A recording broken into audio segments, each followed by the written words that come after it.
Najibo. You have entered the colossal presence of the almighty Karagga the Unyielding, Grand Mogul of the Hut Cartel. Punchimo. Oban Jol Nalipa is T Potaga. Karagga desires that you savor his hospitality.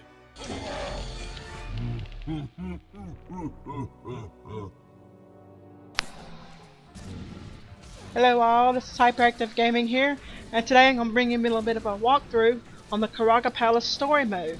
Now you first start off with Bonthrasher. These guys right here are the first three cats you're going to encounter. All they are is just pretty much just tank and spank, just kill them all. That's all you gotta do here. Now Bonethrasher was actually the personal ranker of Karagga during the Cold War. And here it is about to come up. Alright, so we're going to get to the strategy part. Now he is the first boss from Karagga's palace. Now there's one twist to this fight. He has no aggro table and cannot be katana. He just has random aggro. He'll just random aggro anybody. So the party will pretty much have to fight him from behind. And when he's facing forward, he faces you, he has a cleaving swipe. All melee characters will have to fight him from behind because it can be difficult. Because he will swipe you and throw you in the acid pools because there are acid pools around him. Also, when he does his ground pound, he'll do that around him. So if he turns around to you and faces the rest of the party, you will have to run through him to turn him around so the party can reposition itself.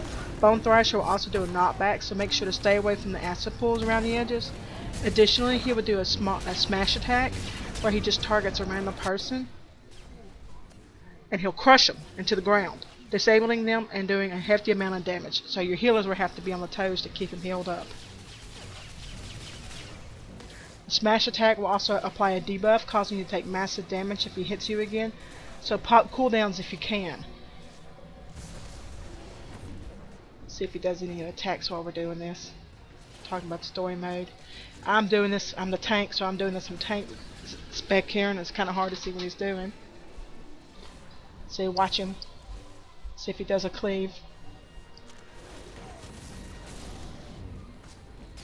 So that you can kind of see what he does. So he just randomly attacks a target.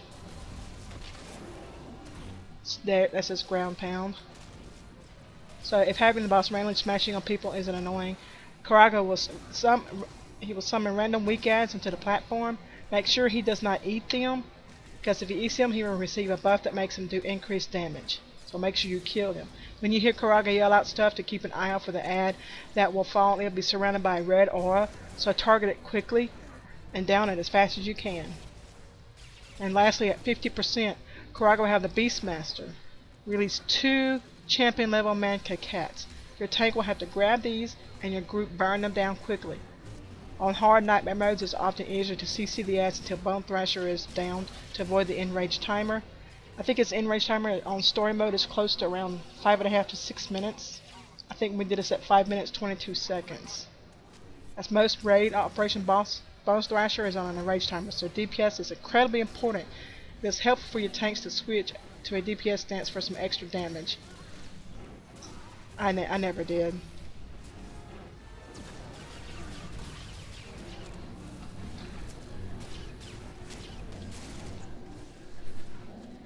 If you're not back near the edge, the boss has the possibility of resetting the fight, so it's extremely important to avoid the edges in this fight.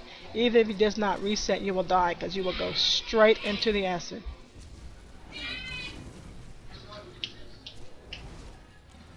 See, there's the cats right there. Make sure you get them down as quick as possible, because they will kill your healers. See, knockback almost was thrown into the acid there. See, there goes the cleave. You had to be careful to see how much damage they took during that cleave.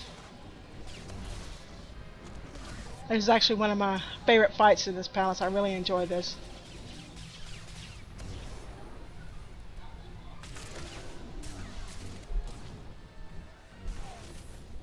But enjoy the rest of the fight until we get to the next one.